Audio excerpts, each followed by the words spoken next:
اعوذ باللہ من الشیطان الرجیم بسم اللہ الرحمن الرحیم اللہم صلی علی سیدنا محمد وعلی آل سیدنا محمد بعدد کل داء و دواء و بعدد کل علت و شفاء لی خمسۃ نطفی بہا حر الوباء الحاطمہ المصطفى والمرتضى وابناهما والفاطمہ ما بعدهم من نسلهم قد جاني من قبلهم العابد والباقر والصادق والكاظم ثم الرضا ثم التقي ثم النقي ثم عسكري ثم مهدي هاديا حضرت امام الخاتمہ۔ عزیزان محترم، اللہ رب العزت کا احسان عظیم ہے کہ ہم اور آپ ماہ رمضان المبارک کے اس مقدس ایام میں قرآن مقدس کی تفسیر کو سننے کا شرف حاصل کر رہے ہیں۔ اور قرآن مقدس وہ ایک ایسی کتاب جو عالم کے لیے، کائنات کے لیے مشکل کشا بن کر آئی، اور دنیا کی ہر مشکل کا حل اس مقدس کتاب میں اللہ رب العزت نے رکھ دیا ہے۔ ہر علم اللہ رب العزت نے اس قرآن میں جمع فرما دیا ہے۔ مگر جب یہی قرآن مقدس ہمیں عطا کیا گیا تو ساتھ میں رحمت عالم صلی اللہ تعالی علیہ وآلہ وبارک وسلم نے یہ بھی فرمایا کہ انا انی تارک فیکم الثقلین کتاب اللہ وعطرتی، میں تمہارے درمیان دو وزندار چیزیں، وزنی چیزیں چھوڑے جا رہا ہوں، ایک اللہ کی کتاب اور دوسرا میری اہل بیت، میری عطرت۔ ہم اور آپ جو ہے انشاءاللہ العزیز اس پہ تھوڑی سی گفتگو کریں گے کہ اللہ کی کتاب کیا ہے اور عطرت رسول کیا ہے۔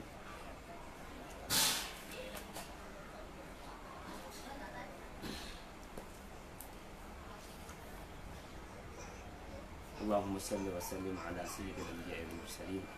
آج سے ہم جو درس کا سلسلہ یہاں پہ شروع کریں گے وہ درس کا سلسلہ جو ہے انشاءاللہ العزیز آخری رمضان تک جاری رہے گا، اور اس میں کوشش کروں گا کہ تمام ان آیات کا احاطہ کیا جائے جو آیات اہل بیت اطہار اور بالخصوص مولا کائنات علی مرتضیٰ کرم اللہ تعالی وجہہ الکریم کی شان میں اور آپ کی بابت نازل ہوئی ہیں، جس کے مضمون میں اہل بیت اطہار موجود ہوں۔ انشاءاللہ العزیز اس کا تذکرہ ضرور کیا جائے گا۔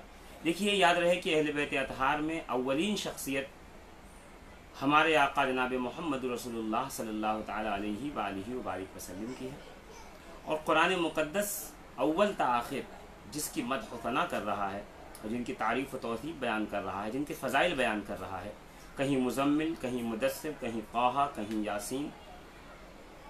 آپ قرآن اٹھا کر کے دیکھیے، ایک ایک آیت میں 7 القاب سے اپنے حبیب کو اللہ رب العزت نے یاد فرمایا ہے۔ یا ایھا النبی انا ارسلناک شاہدا ومبشرا ونذیرا وداعیا الی اللہ باذنہ سراجا منیرا۔ آپ دیکھیے، یہ ایک آیت کے اندر اللہ نے اپنے حبیب کو 7 لقب سے یاد کیا ہے۔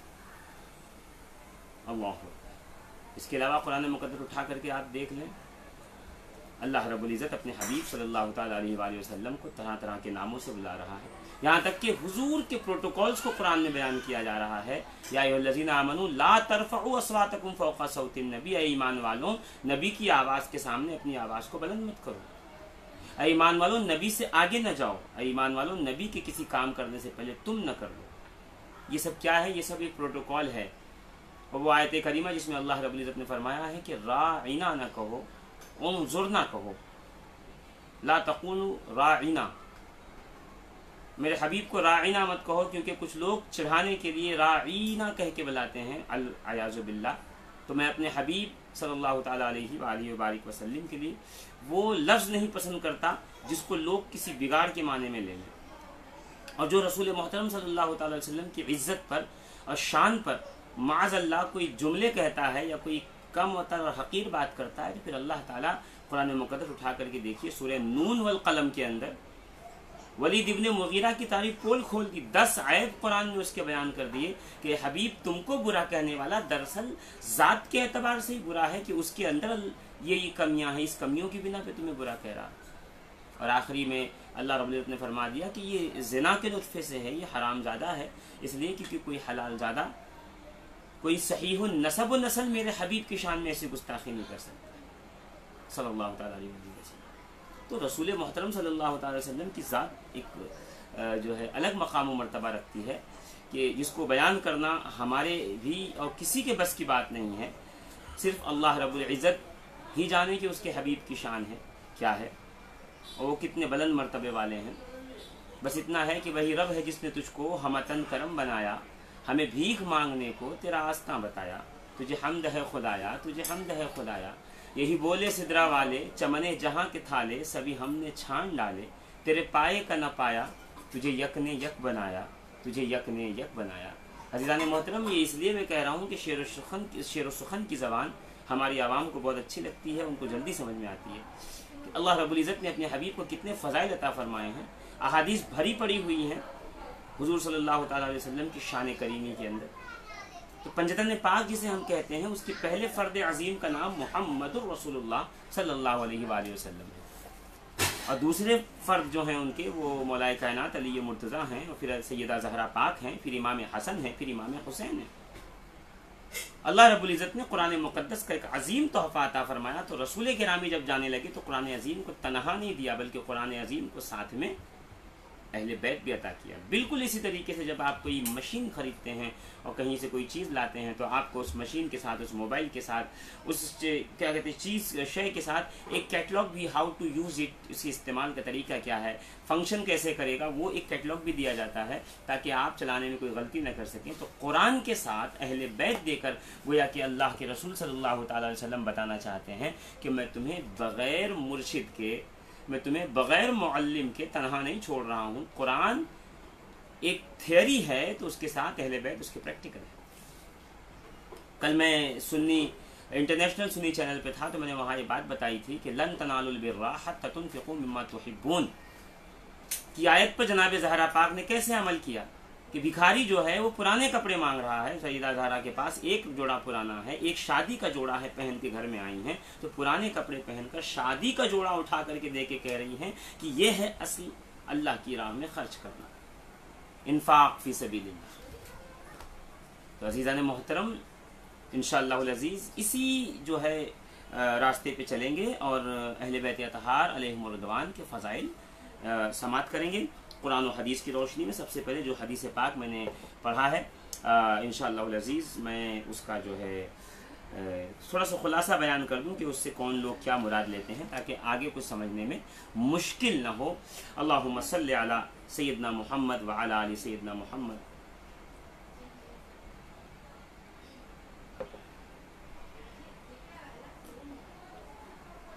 بعدد کل دائن و دوائن و بعدد کل علت و شفائن، یہ گرم پانی ہے جو میں لے رہا ہوں تھوڑا تھوڑا کر کے۔ ہم سبوں کو لینا ہے گرم پانی، اس لیے کہ ہم نہیں چاہتے کہ ہماری طبیعت خراب ہو، ہمیں گلے میں کف ہو، ناک جام ہو یا کوئی ایسی چھوٹی موٹی بیماری ہو کہ ہمیں اس وقت میں، مشکل وقت میں جب سوشل ڈسٹینسنگ مینٹین کرنا ضروری ہے، ہاسپٹل جانا پڑے، ہسپتال میں نہ جانے کون سا مریض ہے، کس طریقے سے آیا ہوا ہے، تو میں چاہتا ہوں کہ آپ لوگ اس کا خیال رکھیں۔ میری ایک لاک ڈاؤن جب ایکسٹینڈ ہوا تھا آئی تھنک 14 تاریخ کو، تو 15 تاریخ کو میں نے یا 14 یا 15 کو میں نے ایک لیکچر ریکارڈ کرایا تھا، اس میں تمام نسخے دیے تھے جس کو سننا ہے تو میرے پرسنل والے پیج پر یعنی محمد شفیق حنفی، خیاط محمد شفیق حنفی پہ جائیں، وہاں وہ مل جائے گا۔ میں انشاءاللہ یہاں پر بھی جو ہے اس کو شیئر کر دوں گا، اللہ رب العزت نے چاہا تو آپ اس سے جو ہے استفادہ کر سکتے ہیں۔ تو حدیث پاک ہے، حضور فرماتے ہیں انی تارک فیکم الثقلین۔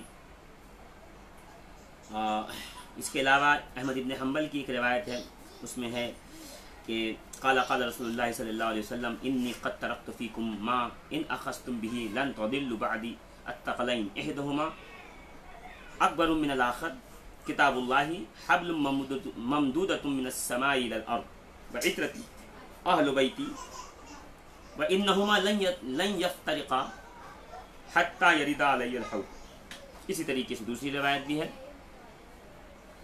اور چوتھی مطلب امام احمد ابن حنبل نے اس طریق سے 8 روایتیں نقل کی ہیں الگ الگ سندوں کے ساتھ، میں آپ کو پہلے بتا دوں کہ یہ حدیث تواتر کو پہنچی ہوئی ہے.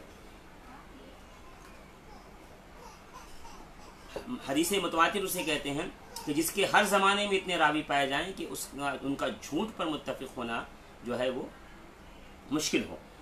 تو عزیزان محترم، جو لوگ دیکھ رہے ہیں مجھے ان سے گزارش ہے کہ اس کو شیئر کریں. 18 لوگ ہیں صرف دیکھنے والے، تو اس کو شیئر کریں گے، زیادہ سے زیادہ لوگوں تک پہنچے گا.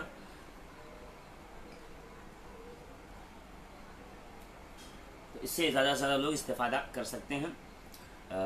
جو میرے پرسنل جو معلومات چاہیے مجھے میسج کر دیں، میں اس کا جواب دے دوں گا. یہ حدیث بہت سے علماء محدثین نے نقل کیا ہے.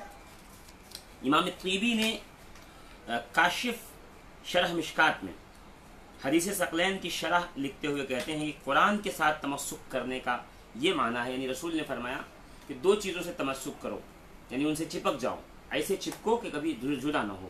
ایک کتاب اللہ اور دوسری میری اہل بیت. اب بتا رہے ہیں کہ قرآن سے تمسک کرنے کا معنی یہ ہے کہ اس کے حکم پر اطاعت کی جائے اور اس کے نہی سے اعراض کیا جائے، یعنی جو قرآن حکم دے رہا ہے اس کی اطاعت کرو اور جس سے منع کر رہا ہے اسے رک جاؤ. اور اطرت کے ساتھ تمسک کا یہ معنی ہے کہ ان سے محبت کی جائے، ان سے ہدایت حاصل کی جائے اور ان کے سیرت کی پیروی کی جائے. اسی طرح علامہ سعد الدین تفسیرانی شرح مقاصد میں یہی بات بیان کرتے ہیں.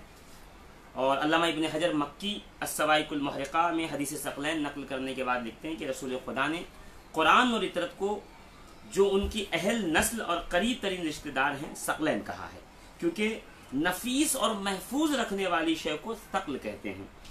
اور یہ دونوں بھی ایسے ہی ہیں، یعنی قرآن اور اطرت، کہ یہ لوگوں کو جس کے ساتھ لگ جائیں اس کو نفیس پاکیزہ کر دیتے ہیں اور اس کو جہنم کی آگ سے محفوظ فرما لیتے ہیں.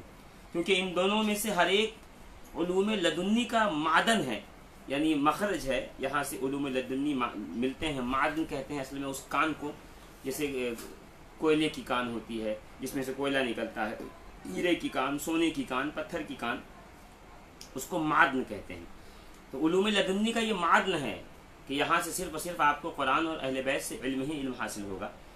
اسرار و حکم اور احکام شرعیہ کا منبع ہے. اسی وجہ سے حضرت محمد رسول اللہ صلی اللہ علیہ وآلہ وسلم نے لوگوں کو ان کی پیروی اور ان سے تمسک اور ان سے علم حاصل کرنے کی ترغیب دی ہے.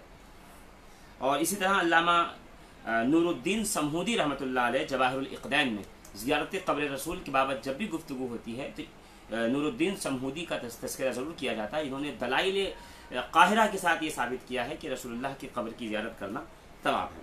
تو یہ حدیث ثقلین نقل کرنے کے بعد لکھتے ہیں چونکہ قرآن اور اطرت میں سے ہر ایک علوم لدنی کا معدن ہے اور حکم شرعی کا منبع ہے، استخراج حقائق کا خزانہ ہے، اس لیے رسول کریم صلی اللہ علیہ وآلہ وسلم نے ان دونوں کو ثقلین کہا ہے. اور بعض روایتوں کے مطابق لوگوں کو اپنی اہل بیت کی اقتداء، ان کے ساتھ تمسک اور حصول برکت کی ترغیب عطا فرمائی ہے.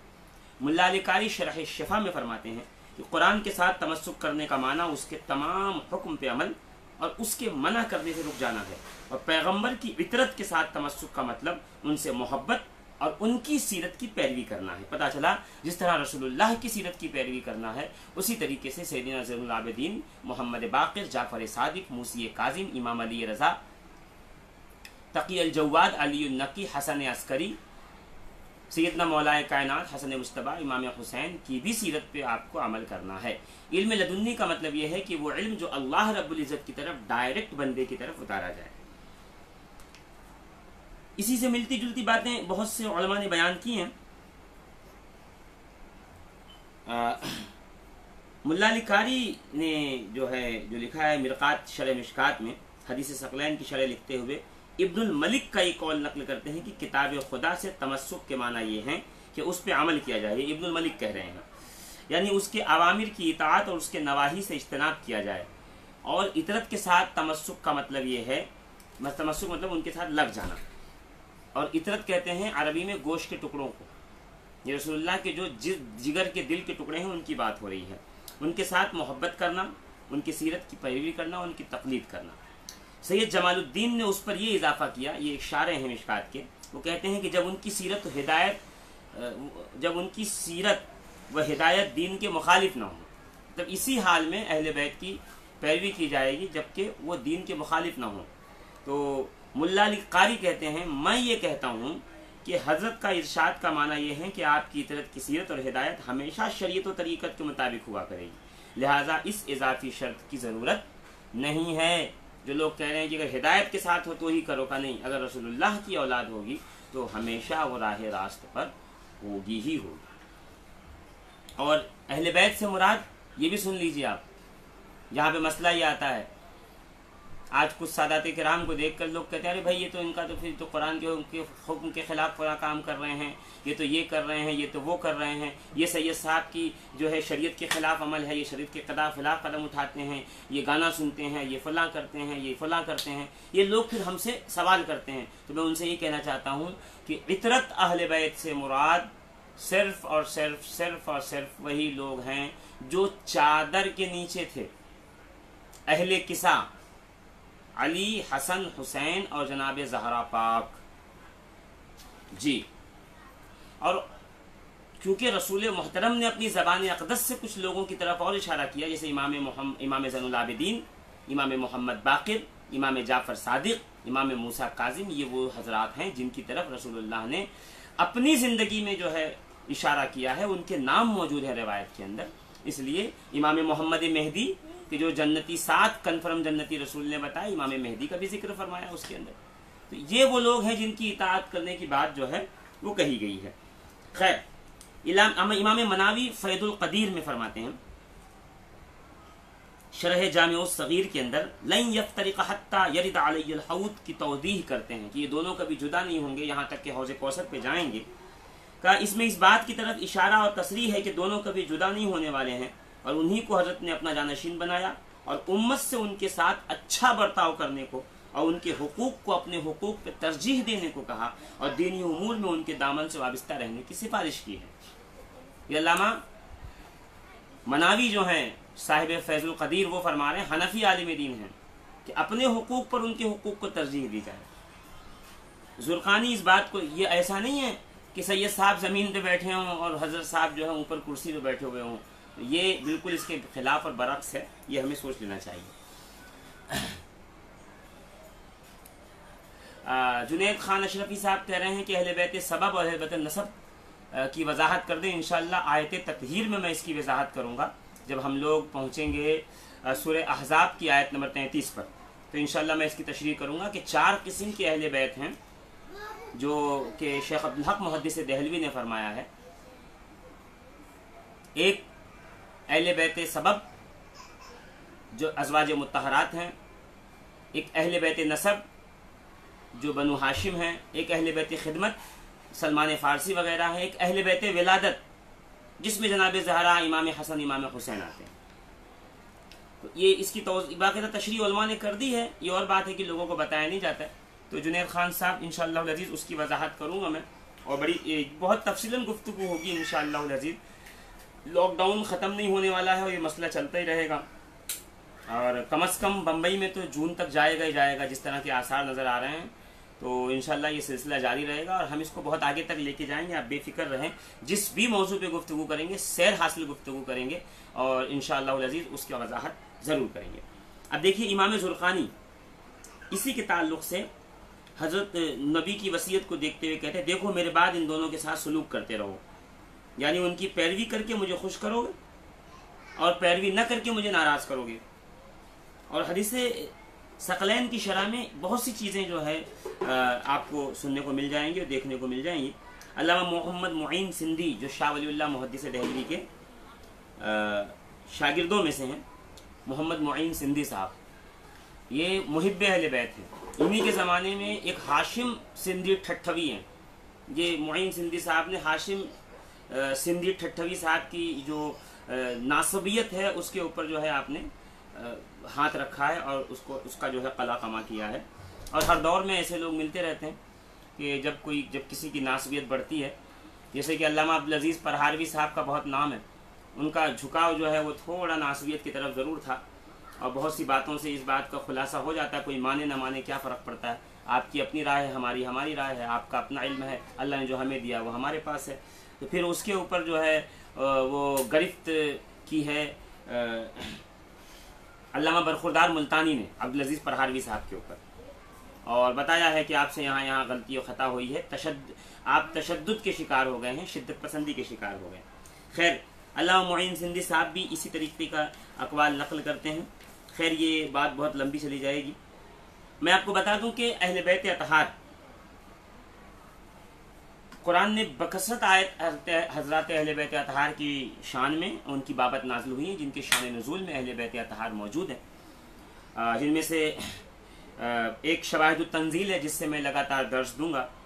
فی قواعد التفصیل علامہ حسکانی حنفی کی ہے. ان کو بھی منہ بھر کے لوگ شیعہ کہتے ہیں، مگر میں آپ کو بتا دوں کہ یہ جواہر المغیہ فی طبقات الحنفیہ اٹھا کے دیکھیں، اہل سنت کے عالم ہیں. ما نزل القرآن فی علی حافظ ابو نعیم اصفہانی کی. یہ جو ہیں وہ حافظ ابو نعیم اصفہانی جو ہیں وہ 430 متوفہ ہیں، اور ما نزل القرآن فی امیر المومنین ابن مردویہ کی ہے، ان کی 410 صدی ہجری وفات ہے. اور ما نزل القرآن فی امیر المومنین یہ ابو العباس احمد بن محمد ابن عقدہ الکوفی کی ہے، جو 332 سنی ہجری جن کا وفات ہے. انشاءاللہ العزیز ان 4 منابع سے میں باتیں نکالوں گا، یعنی ایک 332 صدی ہجری کا، ایک 410 104، یعنی کم و بیش 1000 سال پرانے ہمارے پاس علماء ہیں جن کی تفاصیل سے ہم یہ گفتگو انشاءاللہ العزیز آپ تک پہنچائیں گے، جس میں بہت سے مقام پہ میں آپ کو طبری، ثعلبی، بغوی، کشاف، فخر رازی، بیضاوی، قرطبی، ابن کثیر، سیوطی اور علامہ آلوسی اور تفسیر بروسی وغیرہ کا بھی حوالہ دے دوں گا. آپ جو ہے اس کو ذہن نشین کریے گا، انشاءاللہ العزیز ہماری گفتگو اسی طریقے سے چلتی رہے گی. اب میں آپ کو اہل بیت اطہار کے فضائل پہ تھوڑی سی حدیث سنا دوں، کیونکہ اہل بیت کے فضائل سننا مجھے بھی بہت پسند ہے اور میں یقین کرتا ہوں کہ آپ کو بھی بہت پسند ہوگا. 22 لوگ اس وقت لائیو دیکھ رہے ہیں. میں چاہ رہا ہوں کہ جو لوگ دیکھ رہے ہیں وہ اس کو شیئر کرتے رہیں، میں تاکہ زیادہ تر لوگوں تک پہنچے. مجھے ضروری نہیں ہے کہ سب لوگ سبسکرائب کر دیں. دیکھو یوٹیوب نہیں ہے جو میں سبسکرائب کرنے کے لیے کہہ رہا ہوں، اور نہ مجھے اس کا شوق ہے الحمدللہ عز و جل. بس یہ چاہتا ہوں کہ آپ حضرات تک میری یہ باتیں جو ہے وہ پہنچیں. اب میں کچھ باتیں بتا دوں کہ حضرت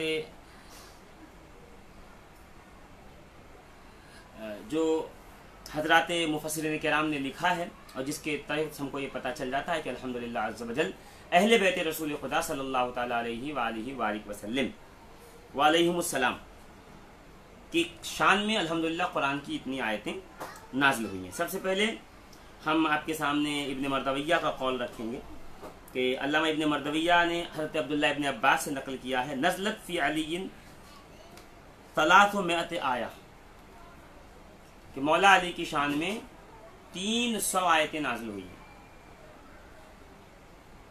اور ابن مردویہ نے ایک اور مجاہد سے قول نقل کیا ہے، قال نزل فی علی 70 آیہ، کہ علی کی شان میں 70 آیتیں نازل ہوئی ہیں.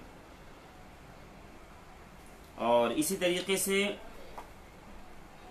اللہ اکبر، یہ دیکھیے علامہ عبد البر الاستیعاب فی معرفت الاصحاب میں ابن حجر نے سوائق المحرقہ میں نقل کیا ہے کہ حضرت عبداللہ ابن عباس سے روایت کی ہے کہ جس آیت میں اللہ تعالیٰ نے لوگوں کو یا ایھا الذین آمنوا کے خطاب سے مخاطب فرمایا ہے، علی اس خطاب کے امیر اور شریف ہیں.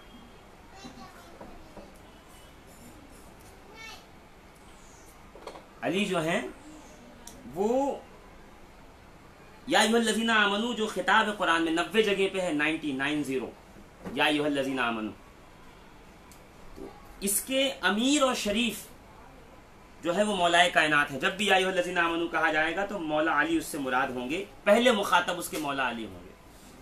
کیوں؟ اس لیے کہ اول من اسلم علی ابن ابی طالب، سب سے پہلے جس نے اسلام قبول کیا وہ مولا کائنات حضرت علی ابن ابی طالب ہے. سید محمد علی بابا ماشاءاللہ تشریف لائیں ڈیسا سے، ان کا خیر مقدم ہے. پرنس وارسی صاحب ماشاءاللہ اللہ فضل فرمائے.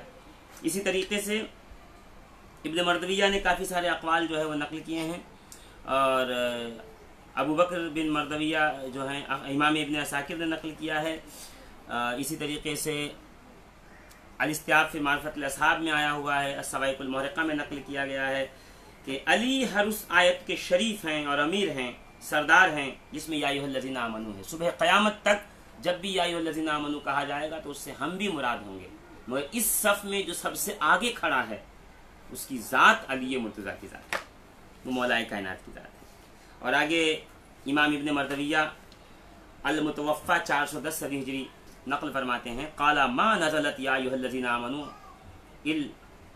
الا کان علی لبھا و لبابھا، کہ جو کچھ بھی یا ایھا الذین آمنو سے شروع ہوئی ہے تو یاد رکھیے گا اس کا لب لباب ما حصل مولا کائنات. اب لب لباب کسے کہتے ہیں کوئی پوچھ لے تو میں اس کو آسان مثال دوں کہ آپ دودھ لا کر کے 10 لیٹر گرم کیجئے، 5 گھنٹے گرم کرنے کے بعد جو اس کے اوپر اتنی موٹی سی چھا جائے گی، سمجھ رہے ہیں آپ، جس کے اندر گھی بھی ہوگا، جس کے اندر مکھن بھی ہوگا، جس کے اندر نشاطات بھی ہوں گے، جس میں تمام دودھ کی خوبیاں بدرجہ اتم موجود ہوں گی، اسے لب لباب کہتے ہیں. یہ سمجھ لیجئے کہ یہ جو قرآن مقدس کی تفاسیر کی یہ جو دیگ چڑھی ہوئی ہے، اس کی جو اوپر کی بالائی ہے وہ مولا کائنات علی مرتضیٰ کی ذات بابرکت ہے.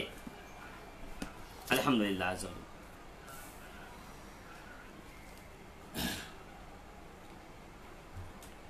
اسی طریقے سے اگر میں بھی آپ کے سامنے روایت پڑھوں کہ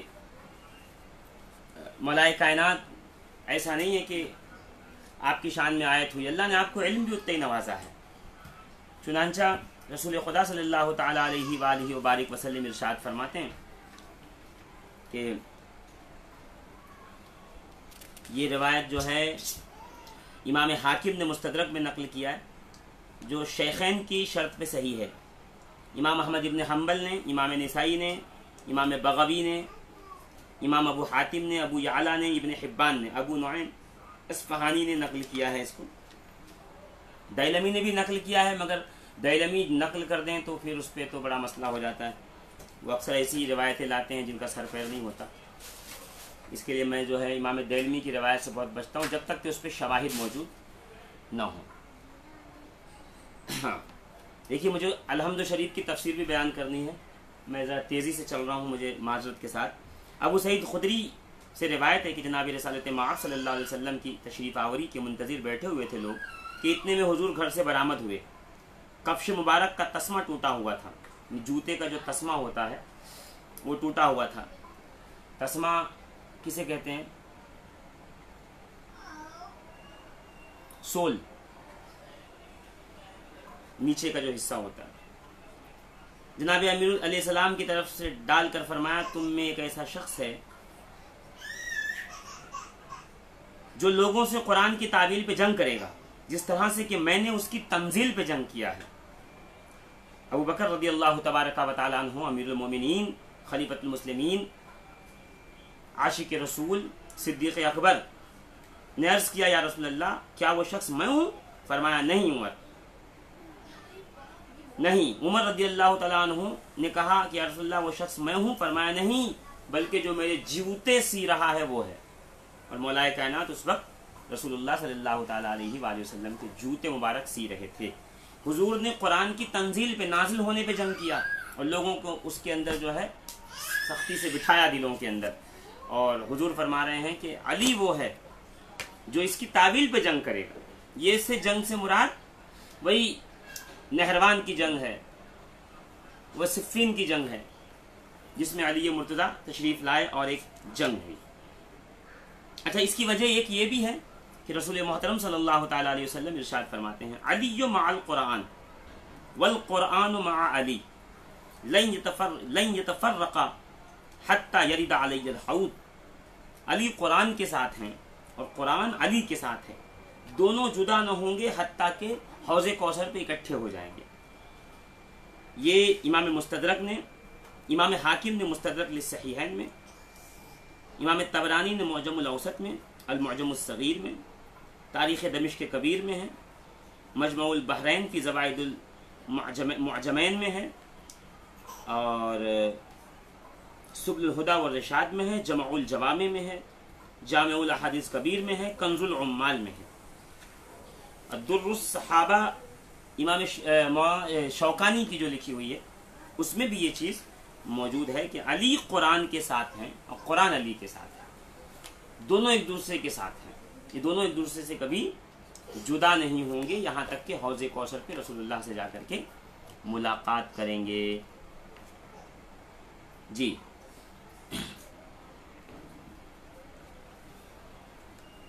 یہ حدیث اس بات کی دلیل ہے کہ رسول اللہ صلی اللہ تعالی علیہ وسلم کے بعد کائنات عالم میں علم قرآن پر جو اعلم ہے الناس میں سب سے زیادہ علم رکھتا ہے وہ علی مرتضیٰ کی ذات ہے.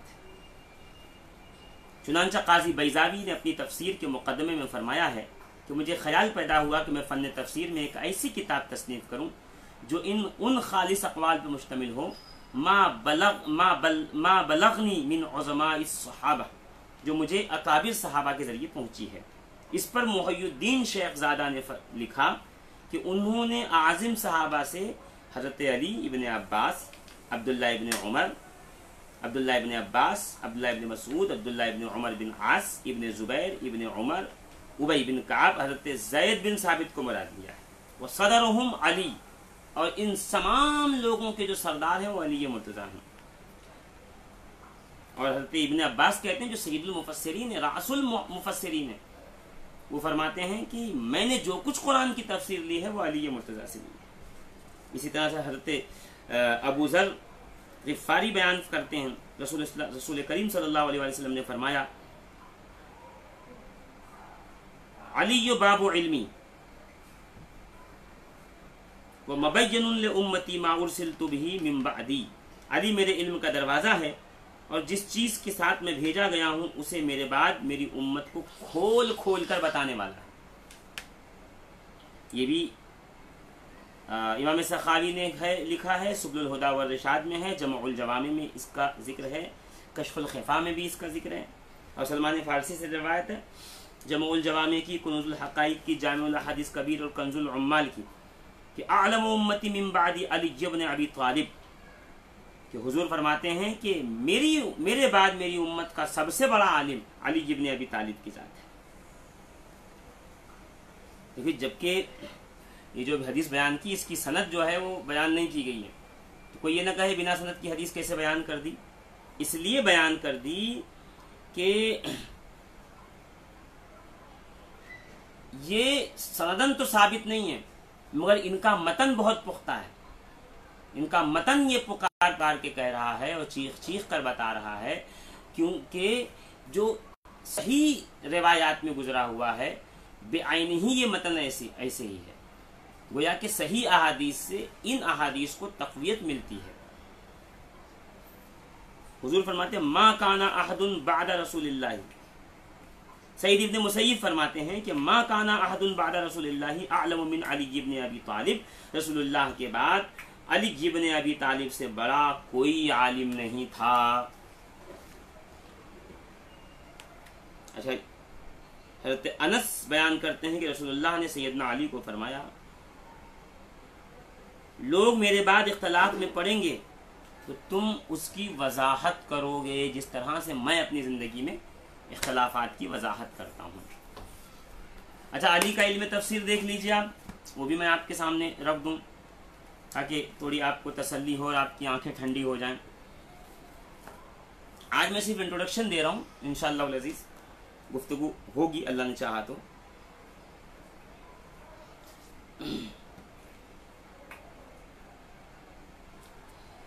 کہ الاستیعاب فی معرفت الاصحاب میں علامہ عبد البر کہتے ہیں عن ابن عباس قال اذا ثبت لنا شیء عن علی لم نعدل الى غیرہ، کہ ابن عباس روایت کرتے ہیں کہ جب ہم کو کوئی بات علی سے ثابت ہو جاتی تو ہم پھر کسی غیر کی طرف رجوع نہیں کرتے.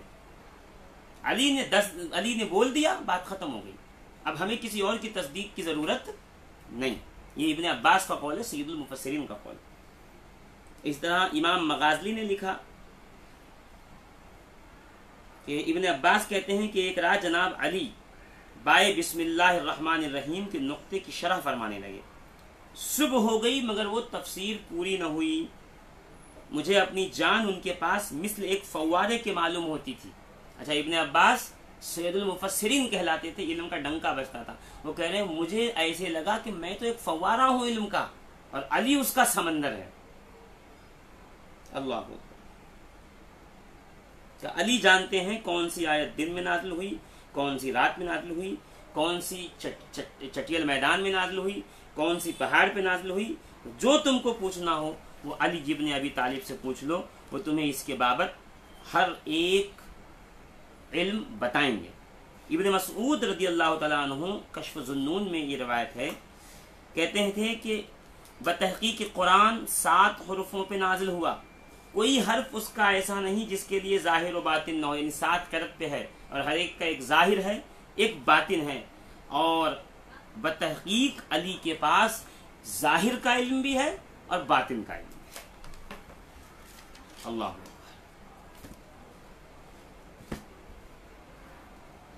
اسی طریقے سے اب قرآن سے پیش کر دوں کہ علی کیا ہے.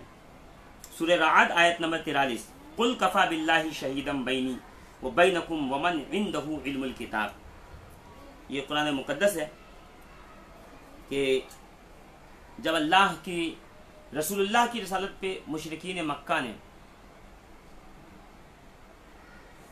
اعتراض کیا کہ آپ رسول نہیں ہیں تو گواہ مانگے، تو اللہ رب العزت نے کہا قل، اے حبیب ان سے کہہ دو، کفا باللہ شہیدم بینی و بینکم، کہ ہمارے اور تمہارے درمیان اللہ گواہ ہے، ومن عندہ علم الکتاب، اور وہ گواہ ہے جس کے پاس علم کتاب ہے. اب امام ثعلبی اور امام مغازلی اپنی سند کے ساتھ اس کو بیان کرتے ہیں، اور ابو نعیم نے حلیۃ الاولیاء میں اور دلائل النبوہ میں امام بہقی نے بھی بیان کیا محمد بن حنفیہ کی روایت سے. اور ان کو زادان نے بیان کیا کہ محمد بن حنفیہ نے فرمایا کہ قرآن مجید کی آیت جو میں نے ابھی پڑھی سورہ رعد کی، کہ ومن عندہ علم الکتاب، 2 گواہ ہیں، ایک اللہ اور جس کے پاس علم کتاب ہے، کا اس صاحب علم اور صاحب کتاب سے مراد علی ابن ابی طالب کی ذات ہے. اور امام الائمہ سرتاج ولایت مرشدنا و ہادینا امام جعفر صادق علیہ وعلی آبائہ الصلاۃ والتسلیم سے ایک روایت ہے، وہ فرماتے ہیں کہ خدا کی قسم ہمارے پاس تمام کتاب کا علم موجود ہے، ہم اہل بیت کے پاس، جبکہ سلیمان بن داؤد علیہ السلام کے وزیر کو اسم اعظم کا محض ایک حرف آتا تھا، آصف بن برخیہ کو، جو تخت بلقیس اٹھا لایا تھا، اور کتاب میں سے کچھ علم حاصل ہوا تھا. اللہ تبارک و تعالیٰ نے فرمایا اس کے پاس کتاب میں سے علم تھا، یعنی کتاب کا بعض علم تھا. اس نے کہا کہ میں آنکھ جھپکنے سے پہلے بلقیس کا تخت لا دیتا ہوں. اور اللہ تعالیٰ نے حضرت موسیٰ کے لیے فرمایا کہ ہم نے اس کے لیے تختیوں پہ ہر نصیحت تحریر فرما دی. اور عیسیٰ علیہ السلام کے لیے فرمایا کہ کہ انہوں نے کہا اور میں اس لیے آیا ہوں کہ تم پر وہ بعض باتیں واضح کر دوں جن پر تم جھگڑتے ہو، یعنی بعض کلمات. اور حضرت علی کو فرمایا اس کے پاس تمام کتاب کا علم ہے، اور فرمایا کہ کوئی خشک و تر ایسا نہیں جو قرآن مجید میں موجود نہ ہو، یعنی ہر خشک و تر کا علم اللہ رب العزت نے امام مولا علی کو، امام الجن والانس کو عطا فرما دیا تھا. اسی طریقے سے روایت کافی ساری ہیں، میں ایک بیان نہیں کرتا. بس یہ ہے عزیزان محترم کہ بسم اللہ الرحمن الرحیم جب بھی لکھا جائے گا تو لفظ با سے شروع ہوتا ہے قرآن مقدس. کیوں؟ اس لیے کہ با کے اندر استقامت ہے. با کو اللہ نے فضیلت دی ہے جو جس پر آتا ہے اس کو مجرور کر دیتا ہے، جی اس کو اپنے ماتحت لے لیتا ہے. لفظ با اللہ کی توحید بیان کرنے کے لیے سب سے موزون لفظ تھا، موزون حرف تھا، جس کو اللہ رب العزت نے یہاں پر جو ہے چنا اور اس سے اپنے کلام مقدس کی ابتدا کی، بسم اللہ الرحمن الرحیم. اور علی فرماتے ہیں اس با کا نقطہ ہوں. دیکھیے یہ ایسا اور نیچے نقطہ ہوتا ہے با، مگر جو لوگ خطاطی کا علم جانتے ہیں ان سے پوچھئے وہ ایسا لکھ کے نقطہ نہیں لگاتے، پہلے نیچے نقطہ لگاتے ہیں اور پھر اوپر با لکھتے ہیں، یعنی با کا وجود نقطے سے ہے. یہ خطاطی کا علم بتا رہا ہوں آپ کو. اور نقطہ کیسے بنتا ہے؟ وہ ایک پین ہوتی ہے جو